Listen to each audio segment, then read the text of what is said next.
Matou ia o e tamani vai ngole aso. Matou ia ile tua a mataina o le whaawawina o le matou o nanga. Matou talo tamafi soson mai. Ile a mataina se i o ilo na whaiwina. Matou whaialaua i loto ma ai o tangata pa ia. E mese le li ia o le whaolaina o nganga o Samoa. Matou talo tamafi. Tu ngau ia te matou le tau waa le li. Ia o le keriso manu malo yo matou tamata. Fai matou mo li mau le li. Ma se foi o le au fai ngā nuenga o le au manu lue. Iso se fata fai taulanga. Ia fai matou le li. O le au manu lue. Matou te moli inga lo fina malo. Iso o se tulu inga o le nila lulanga. Whamanuia iso matou atanu pele o Samoa. Whamanuia le toa lau o fai ngā nuenga tofi. Ono Yesu Keriso wala toila matou talo. Amen. Amen. Ja, ne ia no mo ngare ataro fa toila aso sama Samoa le tu la ras. O pa ia mo sa Samoa ia ole jo Yesu ma tala le tu la raso. Ia mai le pa ia na fuai pa ia uma. Ia pai toisa fa tala le tu la raso. Pata fa toila mare na fa rolo. Ia pa ia fa so sama Samoa. Ia mai mau le nunga se o ifo mau ite ni tu la fiafri. Ia fata fa tu mare na fa rolo. Ia fata fa foi le au fa na no pa ia le tua o pa pena na pa fa le malu. Ia tu inga fia ia o le foi atu no how te roa.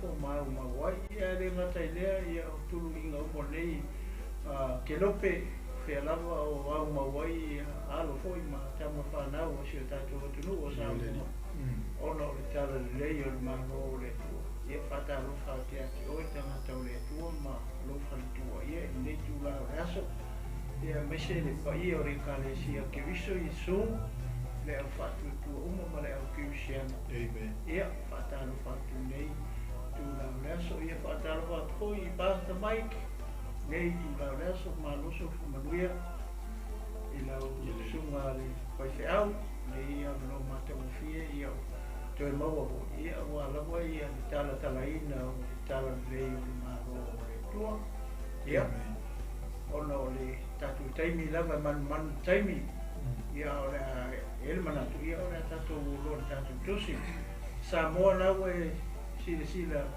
ane ia i le utala nau e luma ia maua le loto GATASI tasi nei vaenga o loto soifua ia mara tatu wola tāua tele ele ngata i tonu o ainga o nuu o lalawhanga ia mese lava tonu o le kalesia kewiso mana umia tele le mea le tau o le loto GATASI ia le ala mawhai tau atua tusi na EFESO no tau pue wha fua ipu mua whangata mai fua ipu e skulu maleon o i to tonu o fua ipu ia o le tau talai le apostolo Paulo i pēa e whai tau mo i mastari i le tusi le ana lafo mai le apostolo mai whanpui le ekalesia le EFESO o i o le iei le ata o le mele ma te fietana no atu iei le fiafi nei o le tusi ele a mai a hoi le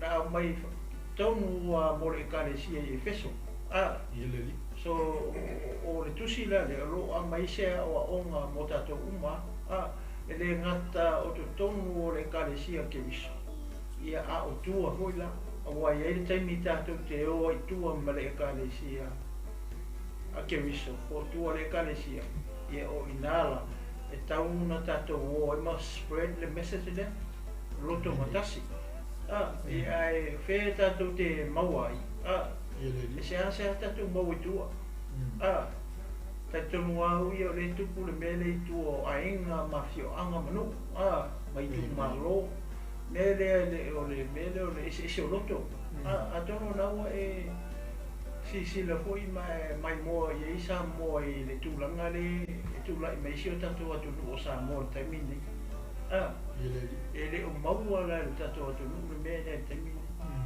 so e tā ua la lo tato malamalama le kusi le tanga lea mai le kalesia le o mai se mu po se malo o lea mai sa'o le apostolo e mai mo le kalesia i EFESO a whaila o se tala whataitai whapea le tenga lua i tutonu o le kalesia mai se a o na te mai moa mai sila mai hui whasoa nei tu lau ka ko umare ka kongo le kalesia se karawai kai o tātou le tono EFESO tātou au mai ale tusi le ana mai a EFESO e mai a tātou o na o lea mate whai atu so o le to ise EFESO o ai lai au ngā i ele tusi o lona winga e au ngā lai a Samoa e au ngā lai a oena e te mai mo mai ia ma ufu o tātou o le to tono o le mea ka o le kalesia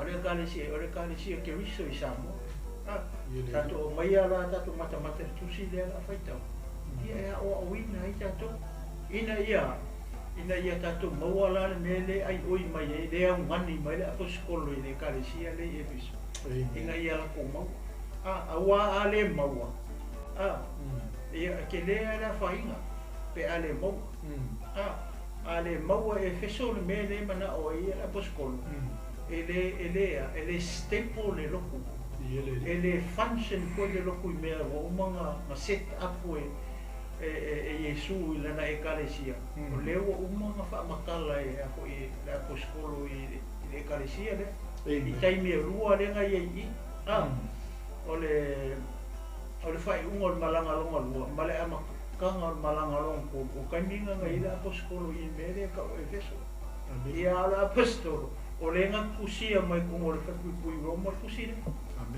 Kusala o taimilonga kolu le o apostolo I EFESO. Ia e kolu la e kusi. Paua le o kusi umalo. Ele ise EFESO e lua pe o isi pe o kolito mo isi kusi le e whaalunga kusi me apostolo le karesia le garkasia. Umalo. Ele ito e langona isi kusi po se leo le apostolo po EFESO paua le o pe. Pe o menga le make tau whai atu hoi lele. Ia, e au ngā mo tātou uma. Tātou mo rike lese o ngare kongu I mo kako. Masia kako re kongu lo. A tako le maua la le mea pe me le ua. Ia ngā le tau tala ia le amaka mai a le. Ia le tusi. Ia le ama whai tau atua. Ia mata mai whi mua le. Pe whai tau uma whi pui a suru mo a basti. Era. Ia umarura ia tara loa ia le tonu a ka au ia le tonu hoi pui e suru ono mare ngā whaarolo ia ore ama whaitau atu hoi pui e suru ono kwa koe sui ia le leo rapa skol hoi pesufi se au hoi potonu lua ia ama whaitau atu hoi pui e suru ono mare ngā whaarolo nei tu la ore tia ia ka whaitau ia pa ia ole nei o au o le ua nono tia ona o le lii o te ai o iatu ia te outou. Ia outou 𝗘𝗹𝗱𝗶𝗵𝗂𝗿 e tusa ma le wala au ua wala au wina ai outou. Ma le loto mau lalo lava, ma le anga malu, ma le onosai, ia outou whaapale le tasi ma le alofa. Ia tama whai o tau ona tā auwhi o le loto GATASI I la le anganga I le noa tanga o le while mu. E tasi le tino, e tasi fo'i le anganga. Whaapei ona wala awina o tau I wha moe tasi ua wala awina ai o tau. E tasi le rii, e tasi le whaatua tuanga, e tasi le pati songa. E tasi le atua o le tamā fo'i leo tangata o malawa. O le pule I mea o malawa, o le ua iai I mea o malawa, o lo I totonu fo I ate o tau uma. A ua au mai a te I tātou tai toa tasi, o le alofa tu noa, e whaatatau wina ma le mea fua ina mai e ke riso. O le mea lea ua whetalai mai ai o ia, nā whioae o ia I lunga, mana tai whaatangata o taua I le tawhianga. Wana fua ina foi mea alofa I tangata. Ia o le upu lea, na ia whioae, se alo na winga, pe a whai e le o lea, ua muai ona whioifo o ia I le mea maua lalo I le lalo langa. O le na whioifo, o ia lava lea na whioae I lunga, o le langi o malawa. Ina ia whaatumuina e ia o mea o malawa. Na ia tu ina mai foi nisi e fai ma apostolo, o isi foi e fai ma perfetta, o isi foi e fola le tala lei, o isi foi e fai ma leo a toa ma o au. Ina ia wha atoto ina aile au pa ia, la tau te fai aile ngā luenga au aunga, ia tina e aile tino ke riso.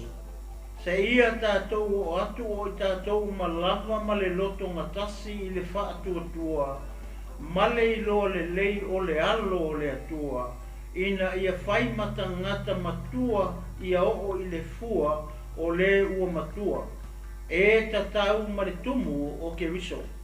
Ina ia le toi tamanini I tātou o loo whilafua ina e peo peau. Ma whiawea ina I matangi malawa o mata upu I le pepelo tangata. I tonga whiti leanga o saunia I wha se ai. A ia mi o whamaoni I le alofa. Ia tutupu I tātou ia te ia I mea uma, o le ulu lava ia, o ia foi o ke riso. E mai a te ia o na tupu o le tino malawa. O loo wha tauina ma wha asoina I ua o malawa, e whesoa soani iai, e tusa ma le ngaluenga I le fua o I tūtino taitasi. Ia I ui nā ati nā e le tino, e ia I le alofa. Amen. Aleluia. o fai pula ia le mate fia fa soa tu ai ai sila mo ile urutala pe ona ma fai atu fu ile le mele e nau ele apostolo ile ekalesia e Korinto ne mele ta ole loto e tasi ole loto nga tas ole mele o mana o Paulo ile ekalesia amen ole mele le ua lai o nga ai vai le pule fa nga mai amatanga fa mai ole ai oi he paid for the church in Ephesus ile mele ua o winga ila ku fa mai ia saba vali ai awangi i koe ui seisi a mea ole mele ua o winga i oko ia kou saba vali ai ia kou saba vali ile mele ua o winga i oto awangi o kou koe wesi ole au ku a ko male loto le apostol ole mele ka ole loko nga kaskas ia kasi le loko ole kalesia amen mato e fa manatu mai le apostolo i mea ia pe ole na ma fai tau atu fa mai e tasi le tino e tasi le ri e tasi le fa atu wanga vai ele luangi fa ko wanga e kasi ia au le hange kai mi wa kapo ye ke siano maritino ke riso le ia fiafi a vai ho e mai moa mai sila mai le tala inga le ia fiafi ia nawa e sila fia nawa e loa a faila o le mo i to tonu o le kalesia ke riso po EFESO ili taimi nei o tato ye ia tato tu MAUA o le ale me o awina ai tato auangi koe whaasese inga i ka ko ngisi a o aonga mangisi whaatua tuanga langa lewe mai i kasi whaakuakuanga kasi baptisonga o le ale aka o le me o kasi o baptisonga ale mo whakaikai mai i Yesu lenga sau i ane il papatiso fai o ai tangata ngala ko whakingo le me le o baptisonga o kangaka o mapukua o kangaka o fai aku ele upunga salamo ia o mai le malo le tua e o ko salamo mai a ko a mio leanga e o ko furikua mai leanga mai leanga sa o le mea ka o kasi le baptisonga mongi nga a fai e se si baptisonga o eva ai e se fainga ele kusa mai baptisonga nga le foi langa sau Yesu foi e o longa winga e se foi la baptisonga nga o ka kongi manga ka fi ele biblico baptisonga nga e kusa mai baptisonga le o mai kusa pai le foi mai e tasi baptisonga e kasi le tua kasi ka ma amen le tua tama le tua le alo le tua le ngampo e kasi le ana o ai oi mai le apostolo Paulo awa ale kasi la loto o le ekalesia e ko kongo o le ekalesia e le happen me le fa me fo posu kasi na sulua ale kasi e fetu tu na i lo loko ngaka mangofo le si fa masingo le fa pe ia o sili aku la me alo foi lo me alo fa e sili aku le mele que fai com o lo me ngai que fai e o lo ko nga me va pena le lo e malepe ma fu mai xa ma fu me ngale o fai aku ia la apostolo perfecto fa ku perfecto il 𝗘𝗹𝗂𝗿 aku 𝗘𝗹𝗂𝗿 il fai a onga fai aku fai evangelia sili aku ia le pat le pele ia como lo menga que fai le menga nga aki kilo ia le mere le fa makala mo mai a apostolo le oso mai a apostolo tu lo qua va fange mai a mene wa mange mai ai lunga la poskolo nele o le me ka o loko nga kasi loko awa lua loko ye ole a nga lo le karesia le malepe lo le karesia so se e karesia la fa penga tu lo ne ye e kupo se me fa penga e malepe e o ese kanaka e malepe ma fu me ja o nga wale ka mula mere ai oi mera poskolo ya EFESO o ke ni loko nisi e karesia le I penga kusi e la poskolo se me fa pe po EFESO Aleluia aki kilo kusi le o I le ye me ka o me lo fa tangata I ko kongo le karesia e makua I pin pon mai ana me ka o le a poskolo o le perfetta o le fai evangelia o le fai feau ma le fai aonga le makua ka o le ko kongu I o le mea kongu anga le wa le nga makua I ngau mai ai le apostolo langa le we ka ko fa penga le ko kongu le karesia EFESO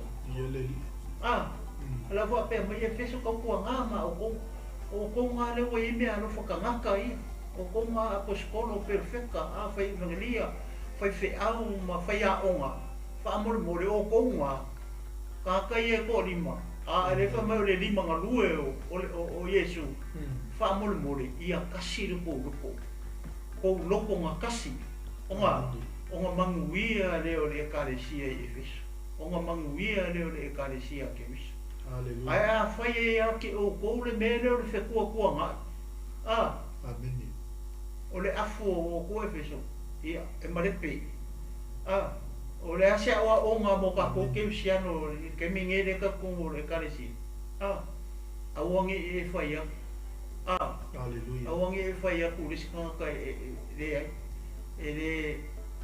si dia ku mero ke faya me nga ke faya Aleluia pe o me nga le wa o le mo ai oi mai wa ka le ai oi so se meo pe o se hanga fu le o se kanga ka loa whako ese ma wha maua lalo o saui lalo saui lalo inga ia maua mea renga mau i elo mara inga ia ole ia ku mau le file muma ia ku mau le mea ka o le lenga I ko kongo o le tino ke wiso amen awa iai lo se me whapea e le koe le leide karesi eva ai le kusine ma fua mai wa ngau mai fa pe a pos kolo ka fua makala mai mele e kasi le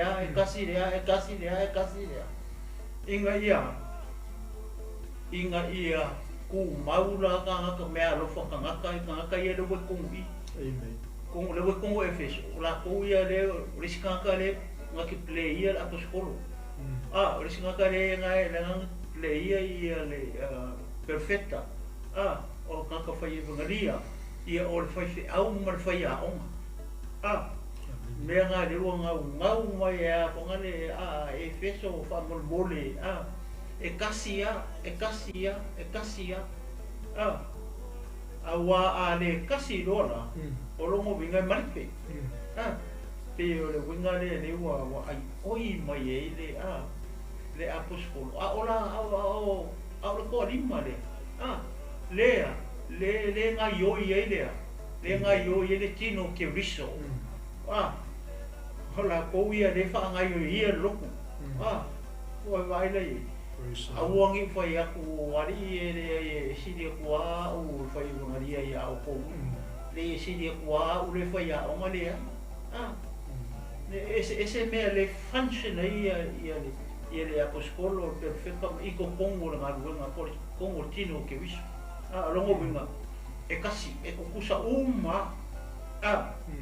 ese ia faiva ai kasi ora ko ia le nga yo e fonga le build up le tino ke wiso por e karesia Yesu ia beisa le pasta vole e la boa ai le vai nga le foi ku ia eu o mata tu papel amen ia ia le li ma le so lo sumo toina e toi fatalo fa tu tatu ai ngai lungo penga tfilangi sumo fa fia ngai nga mo tu tua ia o le au whainga lue na tofi le li ia ma o te umalawa ua lilo atu wa ai nefia i langa leo le tua au ni ngalo ia o le tatou taulanga fiafi le tu lai lima o lo te pena ina le sunga whakainga inga ia fiu leo ua tatou iai le tatou polkalame whaau pe ona ia le tatou tusi leo ua iai le tatou wha o le mana ia o le au tu le ua iai le tino le MAUA le saunoanga le tino ese whaiva o mea alofa tangata ia ai tasi le pala awina amen peila o le ai oi ala apostolo le ai oi mai ai le amatanga o le tusi ia o tou sawa vali e tusa ma le vala au ua vala awina ai o tou amen e le fe ai a ila ia vala awina ai kasi al vala awina e mangai foi mele sa e ta wala tinu ele silia kule siles ele kasi pa kisonga kasi wala awi tasi le li tasi fa to tuanga mea o malaba e laina tu sau mai mea lo fa tamata ia le tu aleluia ona a manino ia e hava foi le si mea lo foi le si mea ele mafai ona tau whatau wa ina e leisi mea alofa, leisi mea alofa. Pa le umanino i, le ai oi ala apostol. Le angau i le ta oto i le sa vali lea.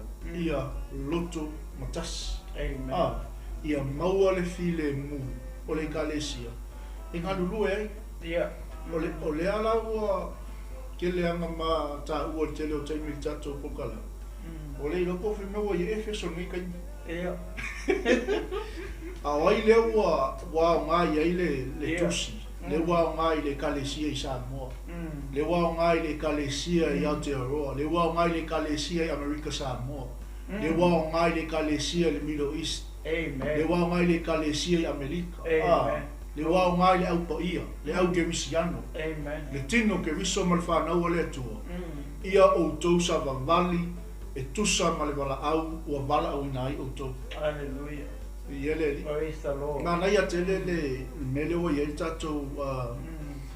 tatou polkalami ono le sa tatou amata mai ia le wa amata fu tatou wa ngatu le fai o le tusi ala apostolo e se la le ta o tu langa le ai oi le ma lo le ai oi ia ola fu le o mai o e le se no fuanga mo le lei no fonga le e ko skola e man to le fe mai o le no noti o no wingo le moi lungo fainata moi lungo popo ma alia ale sau mai to tono le fale pui le sa vali o le mu so le popo mai ko mo fale pui le kalesia ku so le operate mai ko mo fale pui e kalesia o mai basta si hallelujah le mo fonga le operate mai le kalesia fonga le ai mai na echa operate mai there ele operate fonga le as a better place o le operate mai ko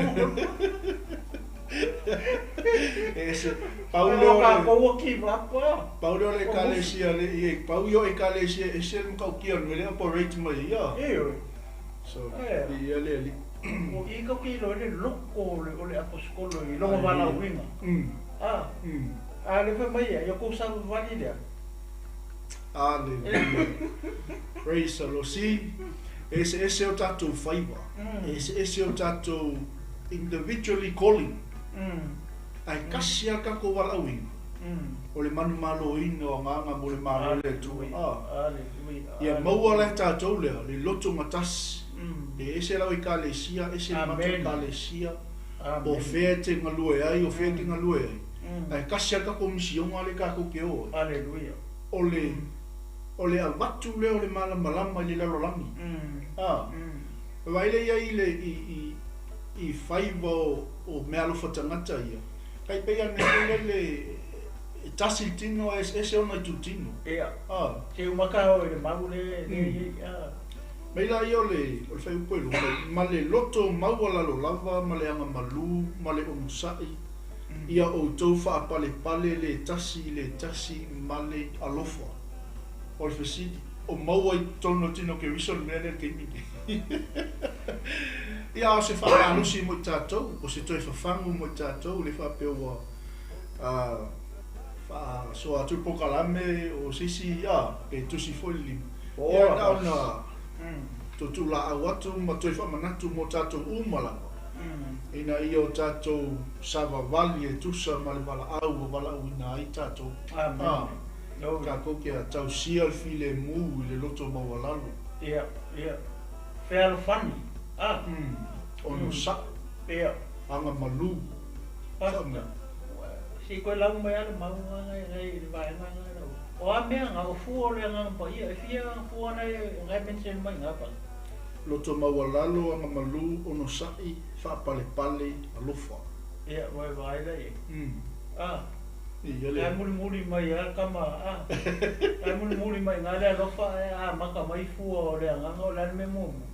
O le alofa, o le ori, o le omosai, o le file mu, o le anga lelei, o le anga alofa.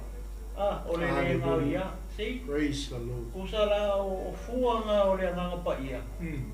E o lai le o langa o le aposkolo. O fuanga e kama fua mai le o langa o le aposkolo, o le perfecta, o le fai evangelia, o le fai feau, o le fai aonga. O le kirisiano. Ia, so la o fua umanga, e o lai ia wari ia kua lima. Le ngā rue inga li kingo 𝗘𝗹𝗱𝗲𝗿. Amen. I lea, i kukusa uma. E le whapea la siri ai la, siri ai lesi. O mea ngā rea mako ai oi mai e la aposkolo I. O le wai I tangata ngai kongo EFESO. Ia le li. O le ngau o le aposkolo. Inga ia ka ofi la mea ngā awangi awangi I se vai inga vonga le vao o ko lima nga. Ia le li. Mea rofa tangata nga. O wala nga e se fo mea rofa le nga pa ia nga ka umele mua ia le kornito no maka upo sifuru lua. Ko upo sufa e ma sifuru lima nga e ma veo e MAUA nga pasta. E se mea rofa le nga pa ia pe o mea le ko ngai o so mai nga le nga maru nga muli mai le e o sai mai le o fua nga o le nga pa ia. Amen. O mea rofa nga o le nga pa ia. O mea rofa ia le kaukala I aposkolo ia evi. O mea rofa tangata. Amen. O le fa mai ia le si o kango koe fai kau aku mai fai unga o foi pule fa pe. O mai ina ia fa atoa ina ai le au pa ia. La tau te fai ai le ngā ruenga au auna. Ia ati na e ai le tino o 𝗘𝗹𝗱𝗲𝗿. Praise the Lord. O le au pa ia, o le pakau ka ngaka. Ai ke kino na I le makamaka le whaapea tālia, le whaapea. Whai pasifuru lua, to equip the saints for the work of ministry. Hallelujah. Vai. E whai whaapekangia le o maia, inga ia whaa upenga inga I le aua, le au whai ngā ruanga po saints. Mo le haki inga e inga o le kingo o 𝗘𝗹𝗱𝗲𝗿. Praise the Lord. Whai pasifuru lua. Ina ia wha ato ina ai le au pa ia. Those are saints. Amen. Le kau mai I. O le wai I tangata I e ko lima I kongo le kare si EFESO. Ia le li. O le winga la me le ua ai oi mai le aposkolo Paulo I kusi le ua mai ia eve. O ngā ukangaka ia. Inga ia MAUA la me o le LOTO GATASI. Amen. Pe o le meanga le o koe whapopo ia. O le ina ia hati na e ina ai le tino o 𝗘𝗹𝗱𝗲𝗿. It means o le karesia. Ko komo le karesia I whea. Karesia le EFESO. O mai la ke mingi o kako I kongo le karesia area. E karesia 𝗘𝗹𝗱𝗲𝗿 le kako ia. Ia, we need this. Kaunga ia ka koule me le ka olea. O le loto GATASI. Inga ia awangi ia luaru malepe le karesia pe malepe le aulo. Ai ke kilo le foi ko tolu le amaka mai ia pa. Ko mai. ia tau mawhai e o tau o na taofi o le loto GATASI i la le anganga i le no tanga o le file o le almele ngongo aia o le almele ngake ngoanga o mori ko lima le file mu o le file mu amene a le manga ia le fai ngor kusi ala poskolo le mai ia pio se ko e papoponga pa i ele mata mo fiele upole tua mo tato e fa manatu mo to e fa fangu ia tato o le fusi le io so le fusi le ka uma fusi ai le kalesia le tino perisi ia tu mai te min le ia tato a fa pe foi o tono le kalesia o le fusi le ka uma fusi la fa ngal wenga ia ma le kalesia io ina ia tas ia le li le ala fe mai le so ina o le tato tusi mai e tasi le tino e tasi fo i le ngama fa pe o na wala wino o to le fa moi moi tasi o wala wina ai o to si le palengi mo me lua tasi le tino tasi le ngama e pe o le fa moi moi le ua wala au o tato Ala mele wala wai wala poskolo ia ala mele wala winga ia o perfecto assim amen e kasi aka o ele siri aku ya oi pe siri o ya o me ai ala mo aka o i le mo i ngo mau aka o i film o te no ia le ese la faiva manola I want mix up don't take us wrong ile fa Britania Oni te o se tato falo but ese faiva ta silva la win pe la ona fai mai le apostolo ai se le anga e tasi le li tasi fa tu e tasi le papatisonga le ko kongo tato tus e tasi le tua o le tama fo i leo tangata o malanga amen e vai ese le o le le upo le tua e le kakaula ma o nga femisai ma feita ngai ma fe o le malama ma fa penga o nga ka ma faile Cecilia kules ka faile si a pele ai fa longo mai la ngoi mo lunga ku na me alo fo na ko ma kai alo mo mai la kikilo makai Anga vui palu mo mai o makai ali ia o makai pura pare o le wo o kolu skul ka usang ngau foi fe au ma fa ko fe fe au fa lo mo bel ya le tu haleluya ai tasi le li e tasi fa tu tuanga e tasi pa tisonga haleluya tasi le tua o le tama fo i leo tamata o malava o le pule i me o malava o le ua iai me o malava o lo i tonu fo i yate o to malava esa no ia se atani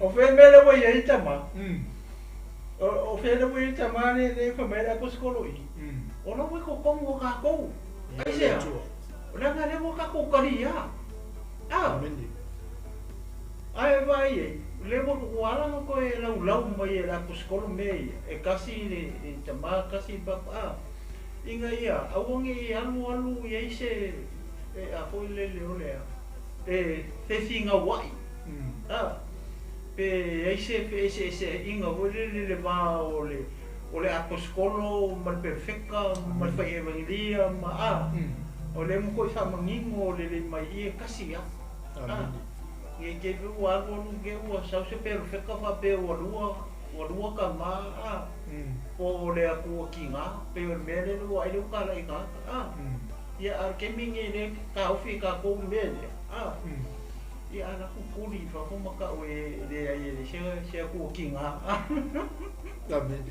pe o le ba nga ye le ko fa maka ka le va ili mai a psikolo me inga ia mala mai lan ko di mane ang ma ko ye pe o le awali le ka kala ye i awali ya le ko ko wa pe o la banga ye le e lunga ko ka le au loku ma tangata ia a foi le me alo fa tangata ia o le a wa ia ka ko wa ile me alo fo le nga pa ia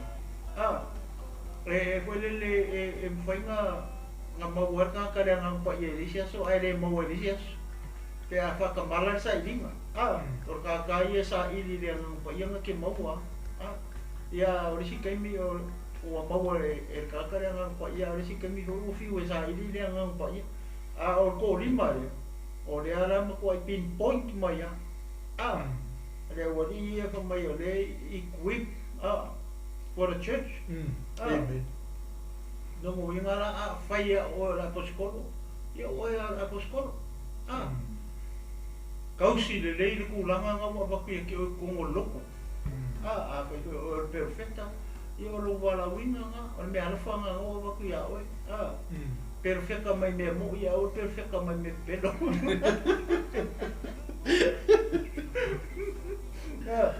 e anu ala nga o kele nga le mai Yesu mo boy onem ka po fa o me o kele o perfecta pelo le we ke mini ia ka ke loa o fier me ka o perfecta pelo mar perfecta mo o le mai le tu singa mai ia o ko su e nga o pe mai le ku ai fa longo ku lo e le mo mau le nga fi fa ngo mai Yesu le kingo ngi liu king ma ka ma sa ma liu mo ka mi mo ko ko viola ya para mo mo pe to peno nga ke le mo mau nga Yesu le fa ngo mo kingo ya ma sa ma liu ka mi mo ko e o me nga ka o pe ka mongi e sa mo mau ma le me ai fa longo lo ise sa mo nga ke le mo mau ma le me ai fa mai one ia nga i lole o perfecto pipero mesmo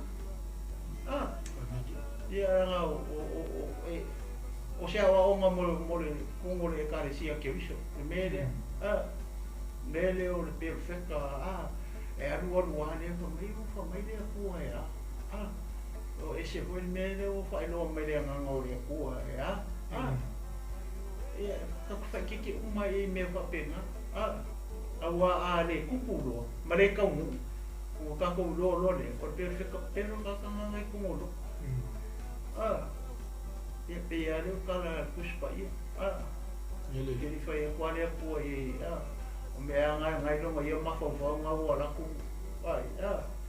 e pe o se ule ko so san pasta i vai nga le e foi le ia awe mai ka ko lo para vai nei perfecta fa pena ranga le o ken o ma ko ken le ke mi o ka ko e ka ko fa ke la ye ni ke usa ko lo ko foi e ma fa ina fa se ka ia pa ele da suma ke le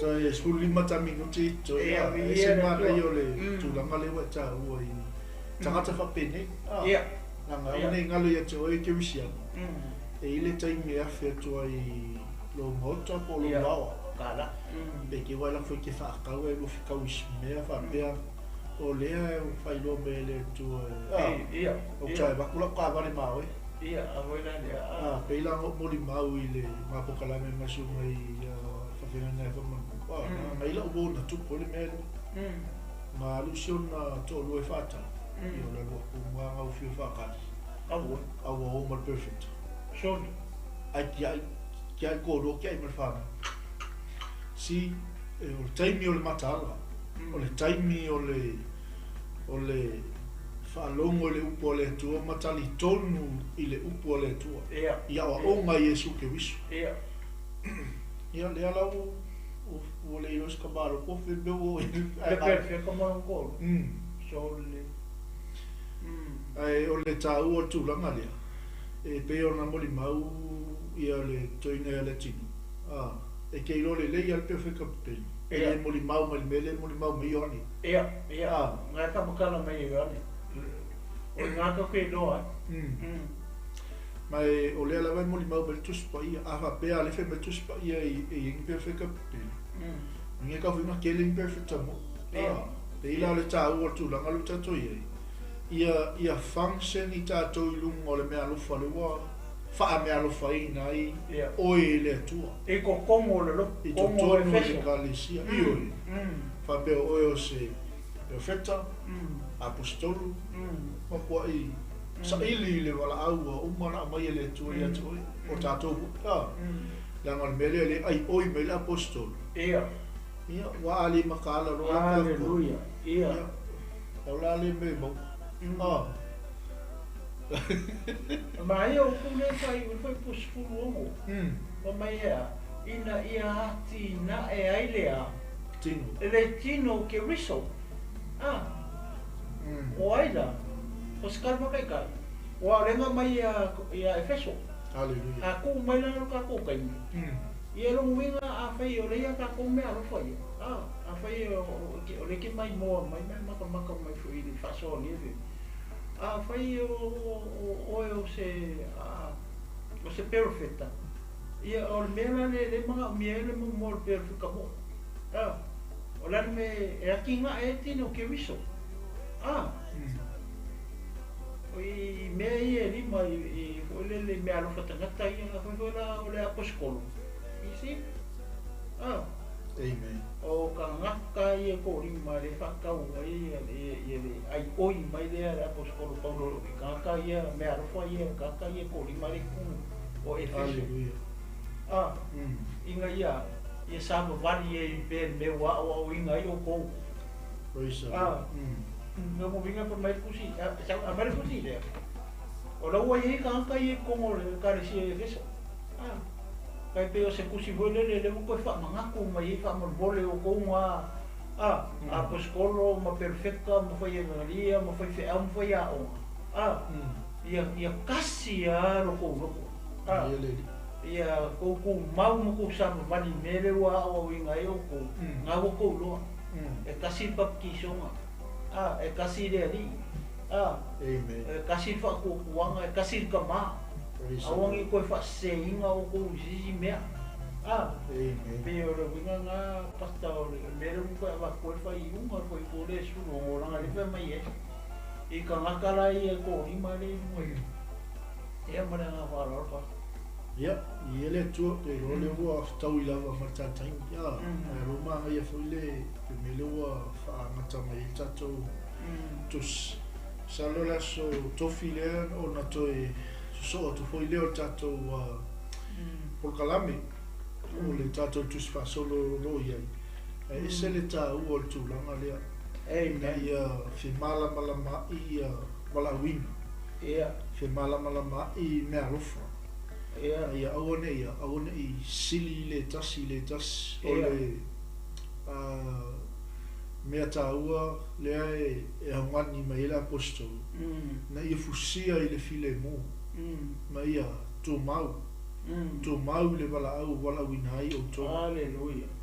e se le manui o loto pe ava vai tus o le mea le operate mai Ia o au o le apostolo o loo wonono tia mai fea mai totono o le fale pui mai totono o Roma aia o lea wa sa saa mai lea wa au wa sa saa mai lona loto e le kalesia inga ia MAUA le loto matasi ia tu MAUA ia tu MAUA Sava vali ai maola ai mala malama le ai ia e la le taua na tato pokalame nefiafi ia MAUA le loto matas amen tonu na e mala malama cristiano i lo faiva ma lo wala wina ia o foi ni o tato monato si le atu e lista mata si o lista mata ia fusia i tato mai le fusi o le file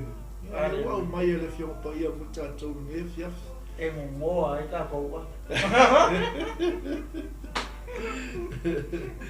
ia le li awoni ngalo ia tasi tato tasi le li tasi le tua tasi tama tasi fatu tuama tasi baptiso amen ai sea ona i tasi lo tato wala wina tasi lo tato fa moi ina ia Kele mango i se ino le 𝗘𝗹𝗱𝗂𝗿.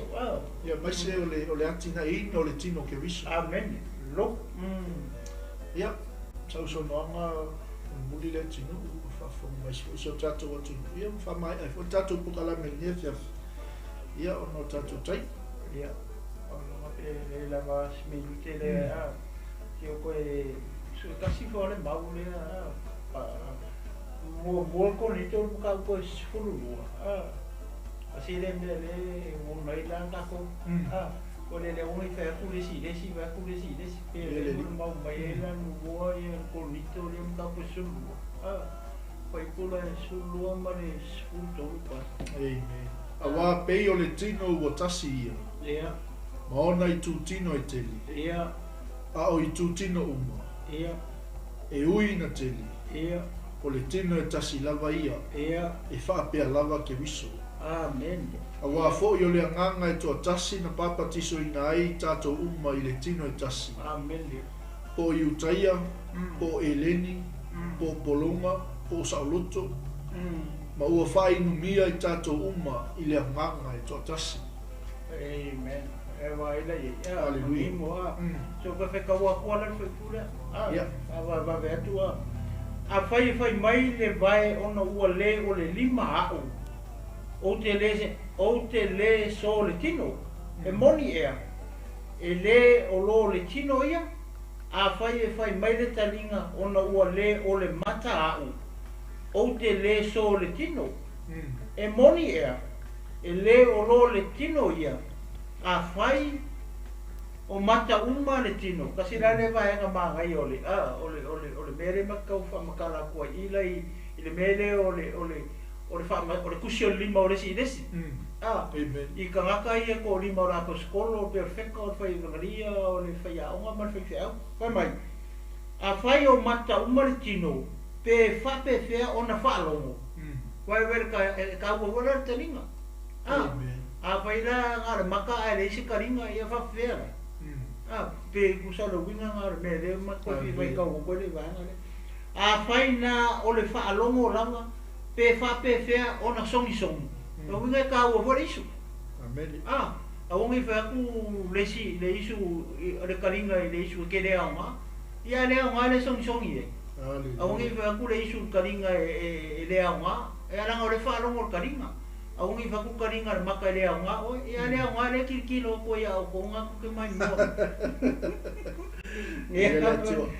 aole nei ua tu uina le atua tu tino e taitasi malana tu le tino pe ona fina ngalo I ai o ia o le aka ngaka mai I o ngor ka kokai atu no na wa mala mala me le ka mo mori ki le me ho le o kuskusirima e ve I te tongu o le karesia ke wis so le o nga mo ka ko uma ke wisiano fa mole a wongi e kusi fu alo ni mai des ia kusi fu alo ni mai ya o le menga ke fai a fai o la poskolo fa maoni fai lo fai va fa poskolo a fai o le perfecta fai fa le perfect fai po sa o menga perfect a fai o le fai e ngaria go for it fai fe au go for it fai a onga fai e ku e lo se la pasing ia o silafia e kasi le ko e kasi papkiso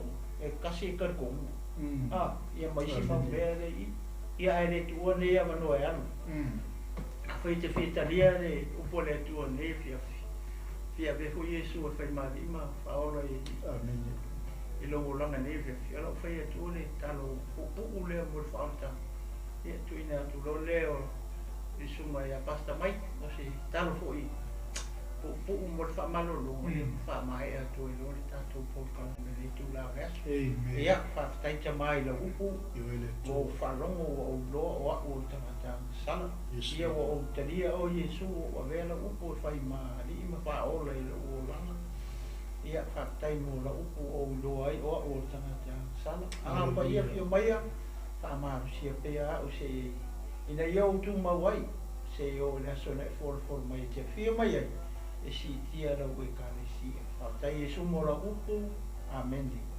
Hallelujah, tamali ni fiafi. Hallelujah. Lau lava upu o lau afia mapaia o le malolonga leo matua nganga. Si o mātou lima le tua, mātou wala au atu I ate o ele li, I wha au lau wha malolonga, I le tino ke riso, o lau whanau, ina I mawhai le li, o na wha au wina le wala au pa ia o e wala au ina ai la tau. Mai se le li o la tau whaiwa fola fola o le tala le lei, ta mara le leila o fio I asa mo si o mātou atu nupele. Mai se foi le tua au sina sina o le tala le lei, ina yo mātou tina ma ta mama tua o si o mātou atu nuku ma ai. Ia iai ta mā lo alofa tu noa, lo alofa muti vali. Awa mātou te manao mia la la tau tau whā, mātou te manao mia la la tau tāpua inga. Au mātou alo whaiva le li, le whola ina o lo whina halo. Ta mā si ato mātou lima whamanuia o si o mātou atu no pele o Samoa. Tono ai o whale pui o maota ngase. Mai se le tua le au ngā lulue, I so se whaiva lo lima ta mā. E ai le tua lo wanga le lei. Tai ta mau whaiwina nei polo kalame whale nganga le tua. A wale whanga ina o mātou wanga. Ma moli ma wailo ma tautia le tua le nia fiafi. Tala foi ta mā.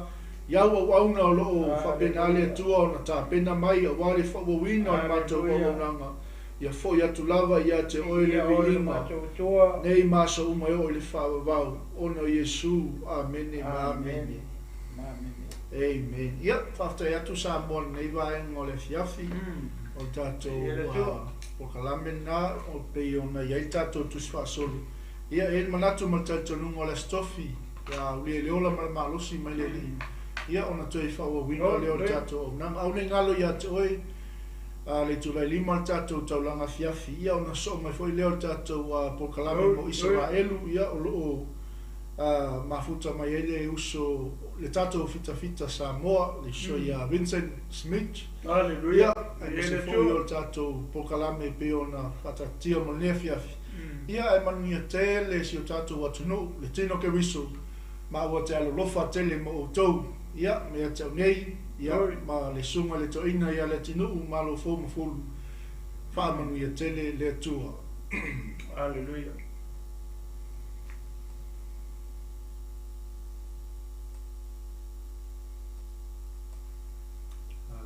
Amen. For the Lamb has conquered, and I will follow him to the ends of the earth, and I will follow him. For the Lamb has conquered, and I will follow him to the ends of the earth, and I will follow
We will fight for every soul.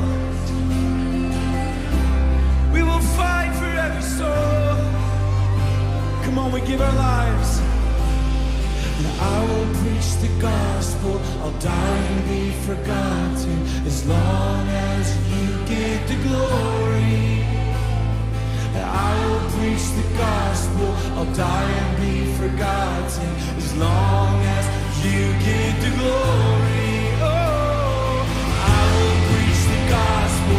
I'll die and be forgotten as long as you get the glory. Yeah, yeah. And I will preach the gospel.